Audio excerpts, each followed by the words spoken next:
स्रष्टा सर्जक साहित्यकार कलाकारहरूको साहित्यिक सृजनाहरूलाई संरक्षण सम्वर्धन एवं प्रबन्धन गर्नको लागि स्थापना कालदेखि नै अपेक्षित रूपमा लागिरहेको जानकारी गराउन चाहन्छु।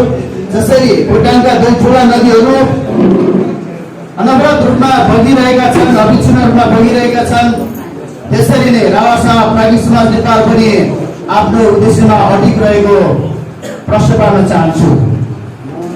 रावासावा प्राज्ञिक समाज नेपाल साहित्य मार्फत विश्व च्याउन सक्ने आखि झ्यालको रूपमा स्थापित भइसकेको प्रमाणित गर्न र यसको उदाहरण खोज्नको लागि धेरै टाढा जान आवश्यक छैन, किनकि आजको यो बाक्लो उपस्थिति विशिष्ट अतिथिहरूको माया सद्भावले प्रश्न पार्दछ कि रावासावा प्राज्ञिक समाज नेपालले साहित्यको उन्नयनका लागि हरपल हर क्षण लागिरहेको प्रमाणित गर्दछ।